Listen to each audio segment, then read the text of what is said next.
We got 5 minutes on the clock. What is your name and what is your podcast show?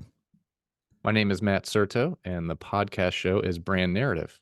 Nice. Now, you are a returning champion. I interviewed you about 3 or 4 years ago for Orlando Entrepreneurs.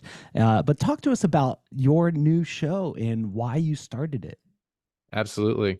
Well, I'm happy to be a returning champion. I didn't know I won the first time, but why we started our show, my marketing agency, Find Some and Win More, during COVID, we felt like we were having a hard time connecting with clients and prospects that we normally would be in touch with. We would normally be going out to lunch with, we would normally be having dinner with, just spending time together talking about their challenges, how we could help them. And this was a way of connecting that we tried to see if we couldn't reach them, reach in those conversational ways that we had before, but just do it through a different format. Yeah, super cool. So, what have you learned? Because in the time of COVID, right, everybody's on lockdown, nobody's doing face to face meetings. And if you allow that to happen long term, your pipe drive or your pipe drive, your pipeline just could disappear. So, you created this. And what did you learn from this scenario of connecting with potential guests and audiences and potential clients? Sure. Well, one thing I learned was that some people are podcast people and some people aren't. And maybe that wasn't as much I learned as much as I confirmed. I happen to be a podcast junkie. So I love listening.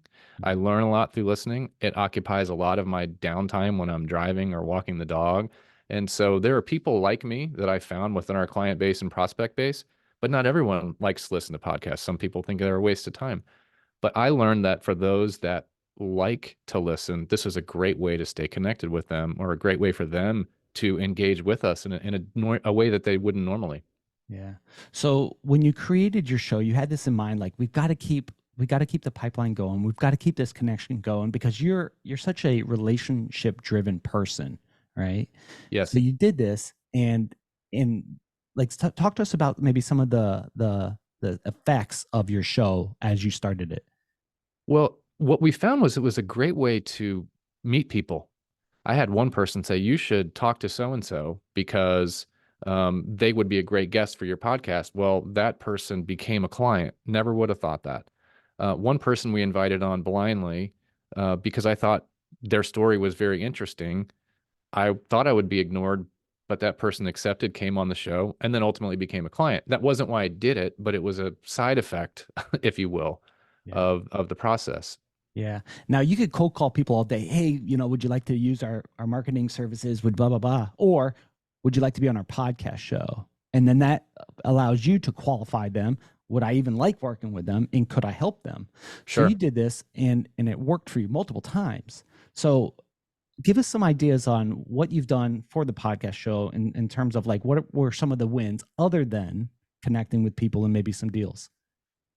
Well, the big win, I'm a curious person by nature. So to me, there's an innate win, which is I get to ask people about cool stuff. Like I read an article in Advertising Age about the show Yellowstone and how product placement was being used. And I love that show.